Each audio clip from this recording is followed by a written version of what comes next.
Donc pour cette nouvelle chronique immédiate, je vous accueille maintenant dans ma cuisine et j'avais envie de vous partager mon enthousiasme pour les graines germées. Alors pourquoi les graines germées ? Déjà j'aime ça, je trouve que c'est bon à manger et je sens que ça me fait du bien. Pourquoi ? Parce que ces graines pour lesquelles on relance le processus de germination, et bien là on est en début de cycle. Autant si on mange des graines qui sont en dormance, et bien on est à la fin du cycle. Hein. La plante a fait sa fleur, a fait son fruit, et la graine c'est le fruit. Alors que là on relance le processus de germination et là on est dans un exponentiel de plein de nutriments, de potentiel. On est à l'optimal en fait du végétal.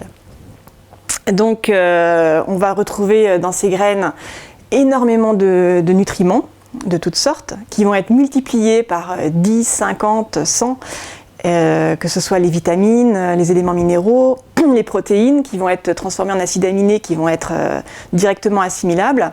On va avoir les glucides qui vont être transformés. Tout est donc multiplié et surtout très digeste et assimilable très rapidement. Parce que les graines germées, les graines germées comme ça, crues, contiennent en elles-mêmes les éléments qui vont faire qu'elles sont digestes. Donc on ne va pas avoir besoin de puiser dans notre organisme à nous pour les digérer. Elles ont toutes les enzymes nécessaires pour ça qui sont en plus multipliées. Et non seulement ces enzymes vont permettre qu'elles soient digérées très vite, mais en plus ça va permettre de digérer le reste de ce qu'on mange. Donc vraiment tout bénéfice. On ne puise pas dans notre capital. On a tout ce qu'il faut avec ces graines et bien plus encore. Donc voilà, je vous ai dit protéines, vitamines, éléments minéraux, la chlorophylle aussi quand on laisse des petites pousses, les graines pousser un peu plus. Donc là on a plein de chlorophylle, donc le sang des plantes qui se rapproche aussi de notre sang à nous. Donc voilà, tout ça va nous amener énormément de bonnes choses. Donc ces graines germées, vraiment un concentré de boost pour la vie, pour être bien, pour être au mieux. Et ce que j'apprécie aussi énormément, c'est que c'est très simple. C'est vraiment un enfantillage. Une fois qu'on a pris le pli, bon c'est sûr, c'est un rythme à prendre, une habitude, mais c'est vraiment, y a rien de compliqué, quoi. Donc il faut savoir juste quelques petits éléments à respecter. En plus, c'est quelque chose qui nous rend autonomes. Pour moi, ça nourrit vraiment un sentiment d'autonomie parce que je vais moi-même cultiver, faire pousser ces petites graines qui vont m'amener déjà tous les éléments quasiment dont j'ai besoin. Donc je ne dis pas qu'il faut manger que des graines germées, mais voilà, on complète avec tous les bons autres aliments, légumes, huiles, autres noix, etc. Mais déjà, voilà, ça fait une sacrée bonne base qui est déjà hyper complète. En plus, c'est très économique parce que on achète des graines. Alors, il faut les acheter évidemment, si possible, en gros, en vrac ou en grosse quantité. On en trouve quand même assez souvent dans les magasins bio. Ne pas acheter les petits sachets par 250 grammes qui sont là vendus hyper cher au kilo, c'est sûr. Donc, essayer de se renseigner un peu, trouver des filières aussi, ça peut se faire.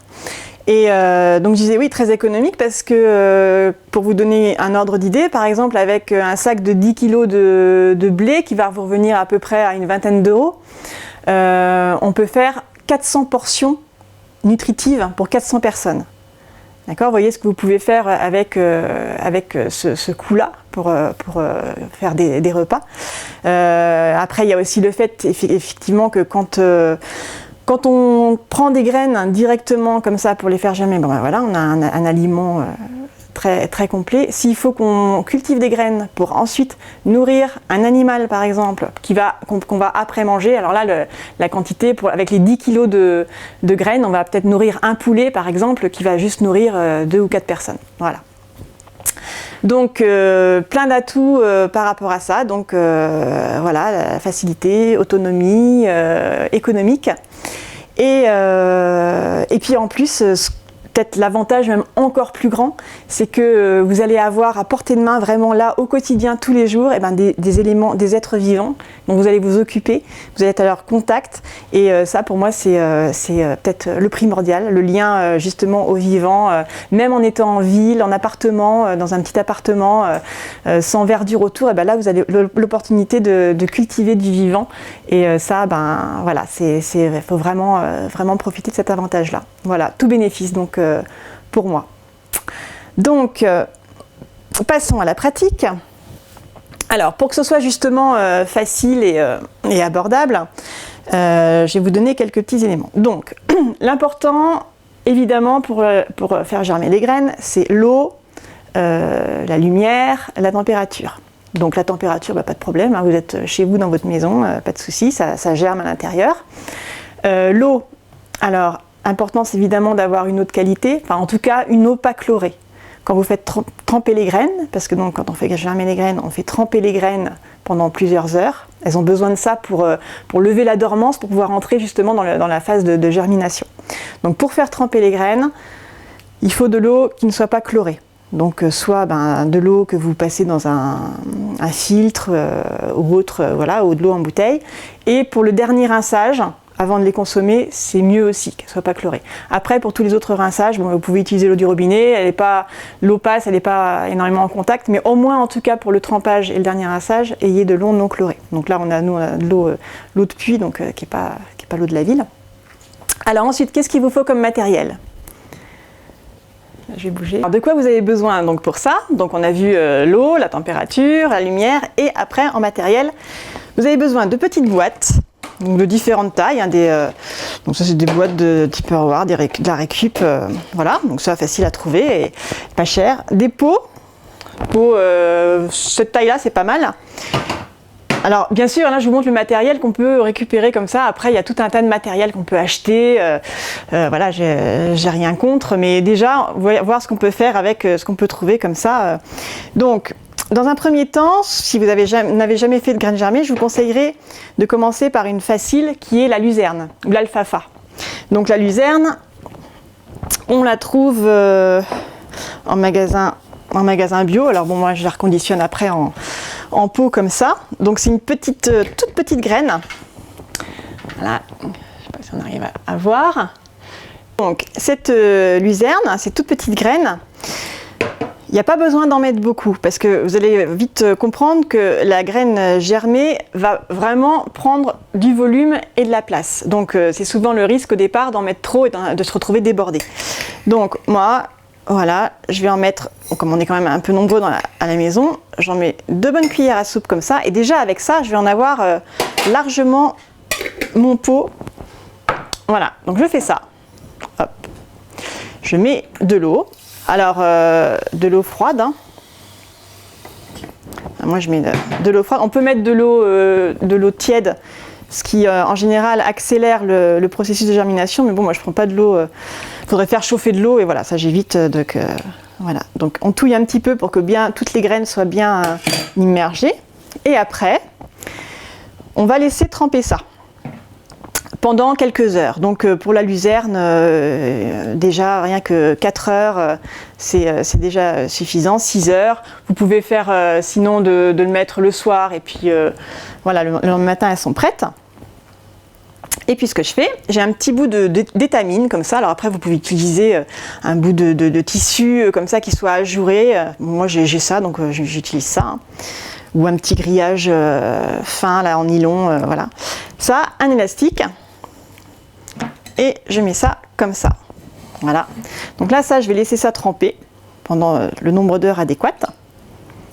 Et je les laisse de côté. Qu'est-ce que je vais avoir après ? Bon, ça, c'est déjà au bout de plusieurs jours. Hein.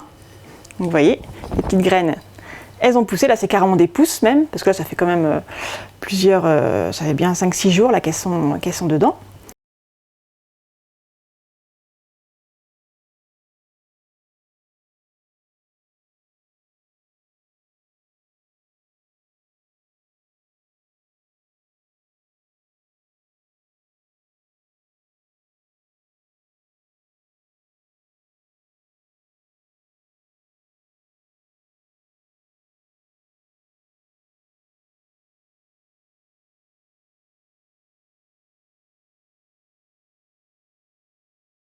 Et ce que je fais, je les rince.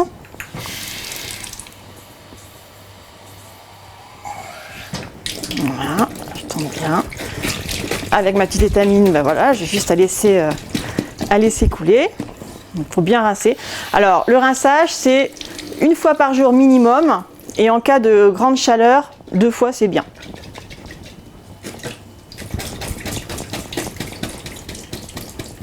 Voilà. Ce qui est important, c'est qu'elles puissent continuer à s'égoutter. Il ne faut pas qu'il y ait de l'humidité qui reste dans le fond parce que sinon elles vont pourrir. Donc moi, ce que je fais, j'ai mon égouttoir et ben je les laisse s'égoutter comme ça ici. Voilà, ici j'ai du fenugrec, hein. Donc c'était le même principe, hein, le fenugrec, je fais tremper mes graines dedans et puis après j'égoutte. Donc là je vais les rincer un coup. Donc ça veut dire que tous les matins, j'ai cette petite routine.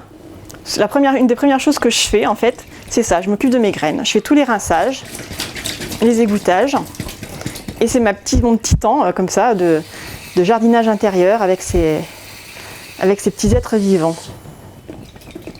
Et c'est un grand plaisir.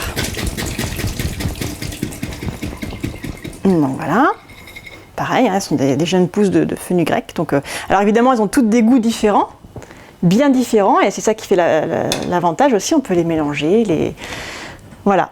Donc le fait de consommer des graines germées, c'est pas juste, hop, je vais rajouter une pincée de graines germées sur mon assiette. Hein. C'est voilà, si on veut vraiment avoir les avantages au niveau nutritif, c'est plutôt, je me fais une bonne portion de graines germées et je rajoute dedans plein d'autres choses. Voilà. Alors, ensuite, une autre très facile à faire, c'est la graine de tournesol. Donc la graine de tournesol, je vais prendre cette petite boîte. Voilà, moi je stocke les graines dans des... Bon, c'est-à-dire j'ai la place, hein, je ne suis pas dans un petit appartement, mais bon, vous pouvez aussi avoir des contenants plus petits pour vos placards. Donc, mes graines. Voilà, je vais mettre... Alors moi, les graines de tournesol, ça se consomme vraiment avec tout, hein. C'est super bon, tout le monde adore, les enfants comme les grands. Donc là, j'ai des graines de tournesol décortiquées. Pour faire les graines germées, il faut qu'elles soient décortiquées. On peut prendre des graines de tournesol en coque, mais dans ce cas-là, on va faire de la jeune pousse. C'est-à-dire qu'on les laissera pousser et on récoltera la jeune pousse. Mais pour celle-là, il faut des graines décortiquées. Donc voilà, j'en mets ça, une petite quantité là. Donc moi, je les utilise au petit-déj. Je me fais un mélange, un muesli tournesol, sarrasin et autres graines germées.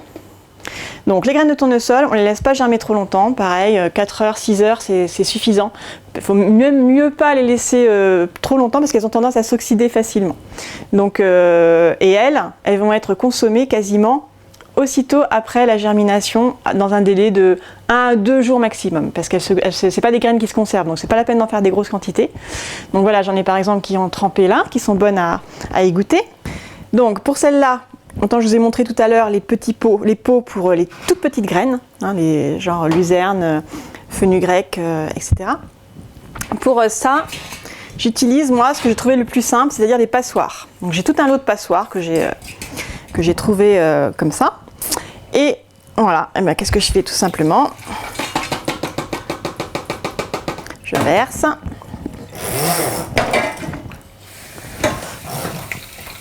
Je rince. Je rince bien la petite boîte. Alors, le premier rinçage est important parce que c'est là qu'on va enlever tous les éléments ce qu'on appelle les je sais plus comment, qui empêchent la germination. Voilà, donc je rince bien tout ça, que ce soit bien propre.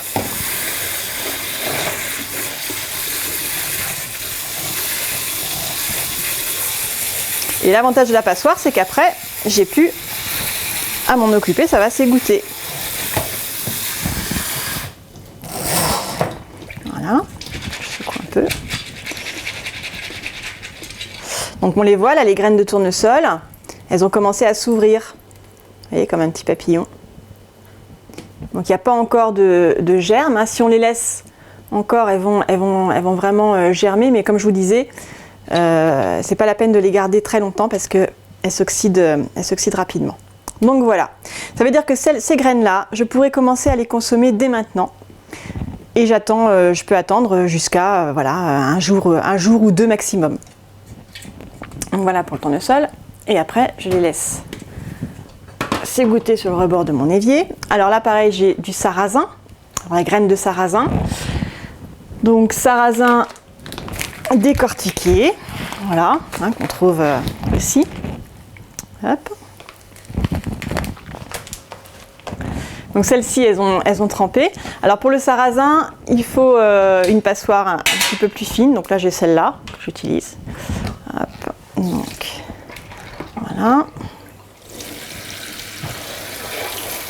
Alors le sarrasin, il faut vraiment être attentif sur le premier rinçage parce que quand il trempe, il va libérer une substance un peu d'amidon et ça peut, s'il n'est pas bien rincé, ça peut faire fermenter et pourrir les graines. Donc là, il faut vraiment bien le rincer et au début, peut-être le rincer même plusieurs fois. Le premier jour, 2-3 rinçages, ça peut être pas mal. Bon là, avec le système de douchette, c'est pratique.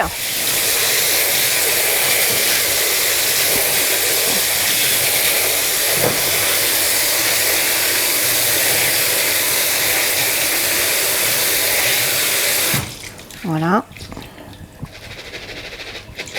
Et pareil, je vais les laisser bien s'égoutter. Alors, voilà. Donc là, par exemple, j'ai du sarrasin qui a déjà germé. Donc lui, il a au moins 2 jours. Donc là, on voit bien les petits germes, voilà, les petites racines là qui poussent. Donc moi, je préfère le consommer à ce stade-là. On peut commencer à le consommer dès qu'il a fini de tremper. Mais moi, je préfère attendre un petit peu. Voilà, il change de toute façon aussi au niveau du goût, de la texture, du croquant. Donc voilà, je le rince aussi, celui-là.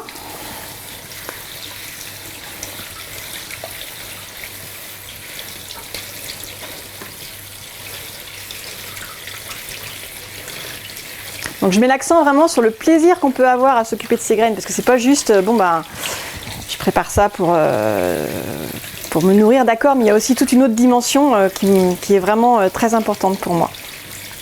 Voilà, c'est des bébés, hein. On s'occupe de plein de bébés, là, on va les manger ces bébés, mais ils nous apportent vraiment beaucoup de choses. Voilà. Hop. Et puis, donc ça, c'est vraiment des graines très faciles et très rapides à faire. Après, on a des graines un peu plus grosses. Par exemple, là, le haricot mongo, le haricot vert mongo, qu'on appelle soja vert aussi, mais c'est du haricot. Alors très riche aussi, lui, en plein de trucs. Enfin, je ne vais pas détailler toutes les propriétés de toutes ces graines, mais quand on lit après les listes de ce qu'elles contiennent, c'est assez impressionnant. Donc là, j'utilise une boîte plus grande. Bon, ça, j'en fais pas mal, hein. Alors, ce sera à vous d'ajuster les quantités, évidemment, par rapport à votre usage, le nombre de personnes qui en consomment. Parce que, voilà, ça, c'est sûr que peut-être au début, il y aura des petits ajustements à faire. Sachant que si on en fait trop, à certains moments donnés, c'est pas grave parce qu'on peut les utiliser de plein d'autres manières. Alors la plus simple, si vous avez un extracteur à jus par exemple, eh ben, vous les passez dans le jus. Donc voilà, là ça les passe. Le haricot, moi j'aime bien aussi le faire sauter dans une poêle. Quand ils sont bien germés, si j'en ai trop et puis qu'ils commencent à être un peu trop germés, ce que je fais, c'est voilà, je les fais revenir dans une poêle avec de l'ail, du tamari, et ça peut faire une base de plats très intéressante. Et puis après, on peut faire aussi des tartinades, des pâtés. Voilà, il y a plein de recettes possibles avec ces graines. Donc c'est pas très grave si vous en avez vraiment beaucoup. Donc voilà, celles-là, elles vont tremper. Je vais même remettre un petit peu d'eau. Donc ça gonfle pas mal, hein, donc prévoyez ça aussi. Donc au moins 6 bonnes heures, 6-8 heures pour le haricot. Donc ça c'est une de base, hein, que je fais le plus. Et j'aime bien aussi la lentille blonde. Plutôt la lentille blonde que la lentille verte, la lentille blonde est plus digeste. Et elle germe plus vite aussi.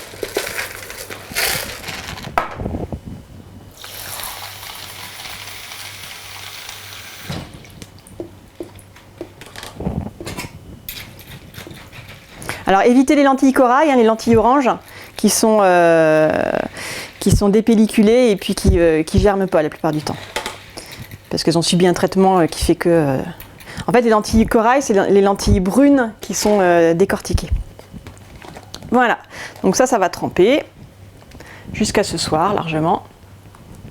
Voilà, et je les égouttrai ce soir pour qu'elles commencent à germer.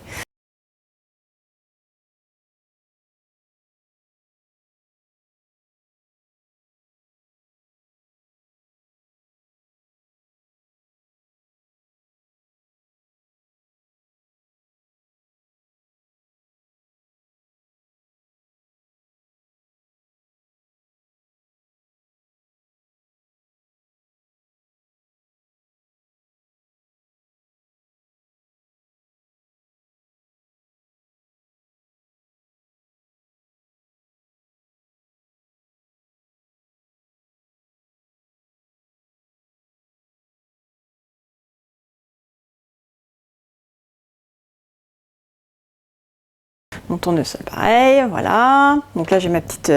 Alors pour que ce soit plus facile, ah oui là je peux vous montrer aussi du blé par exemple, que je n'ai pas rincé encore. Donc, je rince... Là j'ai une grosse quantité parce que je vais en faire un usage particulier. Je consomme peu le blé directement comme ça, c'est pas celle que je préfère. Je préfère le transformer en général, faire des galettes avec ou des choses comme ça ou le mettre dans le pain. Voilà. Donc bien rincé.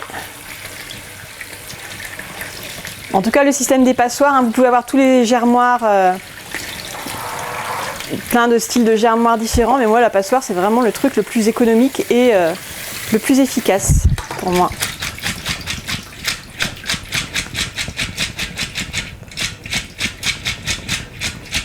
Voilà, donc je vous montre ce que ça donne. Les petites pousses de blé. Alors on peut faire après aussi, une fois qu'il est à ce stade-là, on peut faire ce qu'on appelle l'herbe de blé. Donc là, il faudrait que je l'étale dans des caissettes, sur un petit peu de terre, 1 litre de terre, on l'étale. On superpose plusieurs caissettes comme ça parce qu'il faut qu'il soit un peu tassé au début et à l'abri de la lumière. Et puis après, on arrose régulièrement et puis l'herbe va pousser et on pourra la couper pour en extraire le jus. Donc ça, je ne vais pas vous montrer ça dans un premier temps. Donc voilà. Alors après, pour que ce soit plus pratique, ce que je fais aussi... Donc bon, il y a le rebord de l'évier hein, pour les stocker et j'empile en fait. Voilà. Avec des assiettes entre les deux. Ça prend moins de place. Bon, mes petites boîtes, elles peuvent s'empiler aussi. Bon là, j'ai pas de couvercle, mais je pense aux personnes qui n'ont pas beaucoup de place dans leur cuisine. Hein. C'est sûr qu'il faut trouver des petits systèmes, des petites astuces. Donc voilà, essayez d'empiler les choses. Voilà. Donc déjà avec ça, vous avez une bonne base. Et après, on peut se lancer dans un deuxième temps avec les graines dites mucilagineuses. Alors là, il ne faut pas se faire avoir. Quand on achète des graines germées, il y en a certaines qu'on ne peut pas utiliser de cette manière-là parce que quand elles trempent, elles dégagent un mucilage, c'est-à-dire une substance visqueuse, un peu gélatineuse, qui va faire tout pourrir. Si vous faites par exemple des graines de cresson ou de roquette dans un pot comme ça, vous allez avoir un gros paquet tout moisi. Et voilà, donc il ne faut pas se tromper avec celle-là. Donc celle-là, ce qu'on fait, on les fait en petites pousses. Donc là, regardez comme c'est beau, des petites pousses de cresson. Là qui pousse depuis quelques jours et que je vais bientôt pouvoir couper. Je coupe à la base là et je récolte des petites pousses très riches aussi, donc là beaucoup plus de chlorophylle dans celles-ci évidemment comme elles sont vertes. Donc comment on fait avec ça? Alors là vous avez des germoirs spéciaux pour ça, c'est une coupelle et puis une toute petite grille fine, très fine, sur laquelle on pose les graines. Alors moi ce que j'ai détourné en fait un germoir que j'avais récupéré sur un vide-grenier. Donc ça, c'est des germoirs en terre cuite que je déconseille fortement pour faire germer les graines comme ça, parce que ça marche pas bien, ça moisit.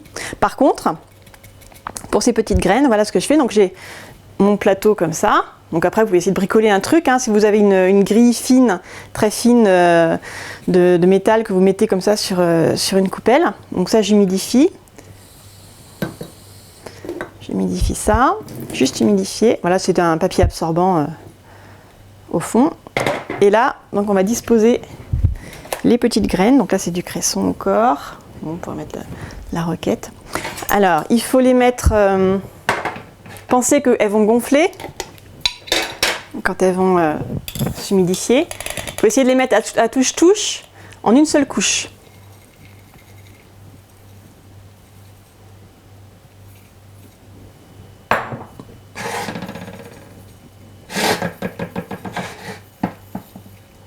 Bon, évidemment, pour qu'elles soient pas trop serrées non plus.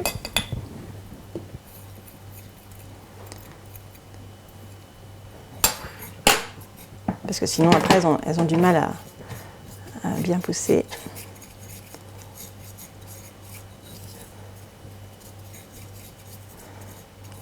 J'étale bien partout. Essayons qu'il n'y ait pas trop de jour. Voilà. Et après, il faut qu'elle soit, en fait, sur une autre coupelle. Il faut que l'eau affleure juste en dessous pour qu'elle soit toujours à l'humidité. Au début, en tout cas, voilà, faut que ça. Voilà, et je pose ça dessus. Et je mets un petit couvercle au début à l'obscurité. Voilà. Donc on va laisser ça pendant à peu près 2 jours et dès qu'elles vont commencer à germer, après on enlève le couvercle et on les laisse pousser comme ça. Et là, en fait, ce que je fais, donc elles sont toujours sur la coupelle. Il faut faire attention que, par contre, on peut mettre un petit peu moins d'eau pour pas que les racines soient complètement noyées dans la coupelle, parce que vous voyez, ça sort quand même. Et puis là, je rince une fois par jour, ou bien je vaporise, hein, selon. Vaporiser, c'est bien aussi. De les pipites. Voilà. Donc là, qu'elle soit. Voilà, une petite forêt qui pousse. Voilà, donc celle-là, ben, on va les laisser. Comme ça. Alors, autre graine très facile à faire germer, enfin plutôt à faire tremper, c'est les amandes que je vous conseille. Prendre l'habitude, tous les soirs, vous mettez quelques amandes dans un verre. Et puis, vous remplissez d'eau. Voilà, vous laissez ça tremper la nuit. Et au matin, vous aurez des amandes bien gonflées, beaucoup plus digestes, parce que quand on mange des amandes comme ça, c'est pas forcément très digeste, le foie il aime pas trop. Mais là, gonflées et avec le processus de germination qui sera lancé, avec en plus la peau est du coup très facile à enlever. Et là, donc c'est très digeste. Et vous pourrez profiter de toute leur qualité. Voilà, eh bien j'espère que je vous aurai donné quelques petits trucs et surtout l'envie de vous lancer dans cette culture et de consommer des graines germées à volonté. Voilà, après je vous ai donné une base pour moi qui sont les plus simples, mais après il y en a d'autres hein, qu'on peut tester et plein voilà, pour varier les plaisirs, les textures, les goûts, les couleurs. Donc n'hésitez pas à vous lancer et dans une prochaine chronique je vous montrerai justement plutôt quels usages, comment les préparer, les consommer, les utiliser concrètement en les mangeant. Voilà, et bien j'espère que ça vous a plu et je vous souhaite une bonne journée.